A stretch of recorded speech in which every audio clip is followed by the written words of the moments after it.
Well, surprise bonus video here. I just got my first Valdo's puzzle box, and with it, Stained Edge strand map. This is, I'm gonna double check here, and people can laugh at me if I end up losing my character or something, but let's see. Area contains an expedition encounter. Runic monsters have 200% more life and 100% more damage. Must complete an expedition with 3 or more remnants enabled to claim reward. All strong boxes in area must be open to claim reward. Players have 100% increased character size. It's going to be interesting. Monsters can only be damaged while within 2 meters of a player. Players' modifiers to light radius also apply to this range. Maximum number of players in area is 1. It doesn't say anything about portals, so I assume I get 6. Area contains 10 additional guarded exquisite Vol vessels, which I assume count towards the strong boxes that need to be opened. One hit, players gain a random movement speed modifier from 50% less to 50% more until hit again. So, this is going to be interesting. And the reward here is a foil Progenesis. That would be pretty nice to get. I have made some tweaks to my character, double checking here. Low on res, need to go ahead and craft on this. Some fire and cold res, and I don't know if that's going to be enough, actually. Cold res is 71%, not super ideal, I guess. We could go a little bit under on lightning to make up for that. I might just leave it as is. Yeah, I'll probably end up just doing that. Turn on the auras again. I do have on this ring, this was a fractured light radius ring. I just rolled it a couple times for the fire res I needed. And what else are we looking at? I guess I could change this to lightning and cold. I'm not too worried about it, I guess, for the time being. I also changed my tree a little bit, still had to balance out my attributes, so it's looking a little bit funky here. Sorry for the menu spam opening, closing there. I need to put my Corrupting Blood Jewel back in just for the sake of it. Picked up this mastery for 30% increased light radius. So my total is 45%. It should put it at 2.9 meters radius, which is decent. It's like a very mediocre sized RF, but I'm going to have to be standing inside of things basically to attack them. Regardless, I think the most worrying thing would be the Vol vessels. Again, I'm not seeing anything about portal count or being voided, so I think I'm ready to head in and give it a shot. If this goes absolutely horribly, I will potentially try to set up a different character. But I'm just gonna go ahead and do this live. Okay, there is an indicator. Obviously I completely skipped the league mechanic for now. And if I have to clear that later, then I can do that. So far, nothing too major here, I guess. Phasing, obviously kind of mandatory for such a map. Remnants, gonna look at these, and I'm gonna come back to this later, but basically looking out for whichever one's going to be least bad. Why am I so nervous for this? The map doesn't have any like major difficulty mods, I don't think. So triggers Vol Flame Blast. Yeah, I definitely want to get away from that. Got hit. There's the juicy movement speed. Seems to be a decent mix of things, both good and bad. 5 explosives here. Yeah, these ones all look pretty manageable, actually. So I think it's mostly going to be about the fact that the enemies are juiced with more damage and more life. But again, no damage mods on the map, so seems pretty alright to me. Gonna be important here to read these things. I think I'm probably gonna again go for the kind of just duck out of the way, let the effects expire, and then go back to it. You do have to kill the map boss and stuff, so I'm kind of just working my way there right now while I have this boosted movement speed. I don't know if I have to do the blight and stuff. I'm gonna, like I said, with whatever it's called, the Affliction encounter, I'm going to wait for that to be over as well. And here's the flip side of getting hit, where an attack eventually got through to me. Recovered from it immediately, but now I'm moving more slowly. 19 enemies remaining. Ooh, yeah. I guess I didn't consider the impact of movement speed on how quickly I'll be able to get out of the way of the mechanics there. I did get hit by the Vol Blade Vortex there. Vibes nearby enemies. Yeah, I should read the surrounding ones as well, I suppose.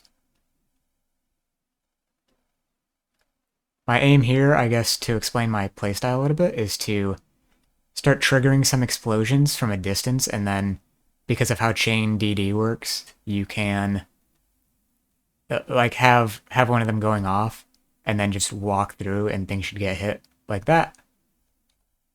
Similarly, you can pre-fire a little bit as well. Ooh, one of these things has... ooh. What was that? That said Vol... Spectral Throw? Is that what that said? That was not Vol Spectral Throw.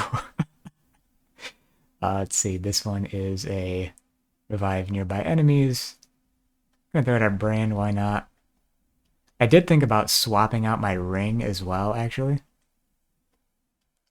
Decided against it because I felt like that was going to make balancing my attributes a little too painful. While Flame Blast here is going to be nasty. Stand out of the way of that. And Fragility, I've got a couple. Let's see, Vol Spark. Stream of Monsters. The adjusting movement speed is more of a hindrance than I would have expected, actually. It's not super major. I feel like it's going to feel more impactful the more movement speed you have, just because you get used to a certain amount, and if you have like 400% increased movement speed, or even more than that, and you get 50% more, I feel like you're going to lose control of your character. I'm going to try to wait out this, Blade Vortex. This is a pretty nasty Vol boss as well. I'm hoping being a corpse explosion build helps with the expedition here, just by way of scaling off of the corpse health. If the runic mobs have 200% more life, I feel like that'll come in handy. Is this not? Oh, there's this thing. This is the boss that flees? Okay. It died immediately, so it wasn't a huge concern. Vol Spectral Throw. Again, I don't know if I would call this Vol Spectral Throw.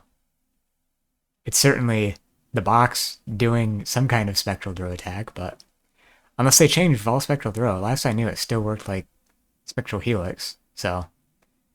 Anyways, we obviously don't want hits can't be evaded. Again, reminder that these ones do actually have a damage mod. So, let's see, we can go physical damage. Immune to physical damage, that is. Immune to chaos damage. And then, we're going to look at the map mods. Complete an expedition with 3 or more remnants enabled. Doesn't say anything about the amount of monsters we have to kill. So that's 1 and 2.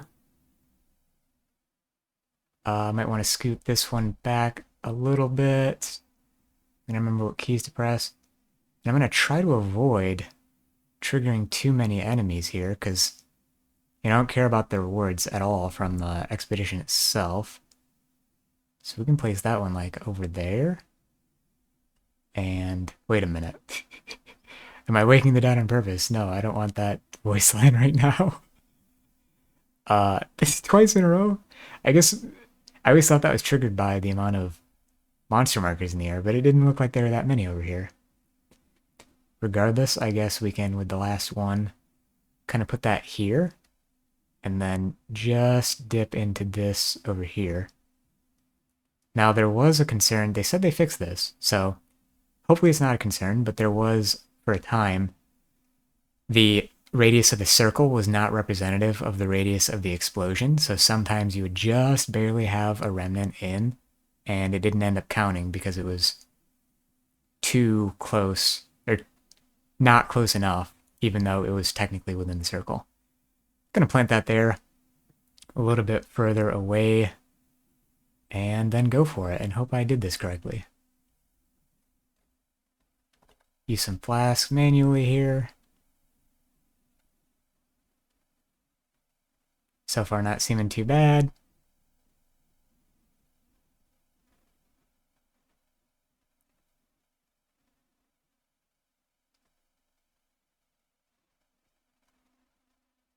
Here's our runic mob.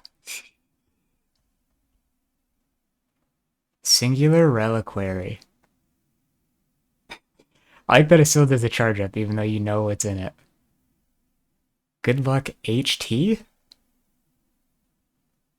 I don't know what HT is. Normally it's HF, I guess. Maybe someone can explain that to me. Yeah, a bit of an impromptu video here. We can check the rolls here. They're horrible. I think I'll divine that, because... It's still horrible. I'm going to divine it some more. I'm not using my divines for anything right now. There we go. Reduced charges per use, I'm not too miffed about. I definitely didn't want like negative 30 duration though, so... Yeah, I got a Progenesis. Pretty fun stuff. That was definitely a good first impression of Vivaldo's puzzle box maps. Not too crazy, but interesting, weird, caused me to make some changes in my character with the light radius modifier. And like even respecking on my tree to get a little bit more light radius. I do think it made it a little bit easier, so I think it was worthwhile for the record.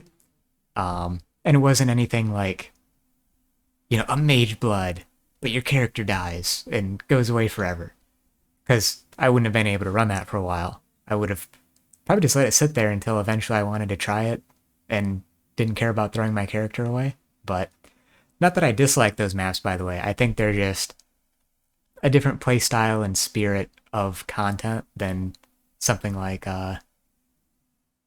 whatever Edge it was. I don't know if are the names of the puzzle box maps set by the person that makes them, or are they randomly generated like all other maps?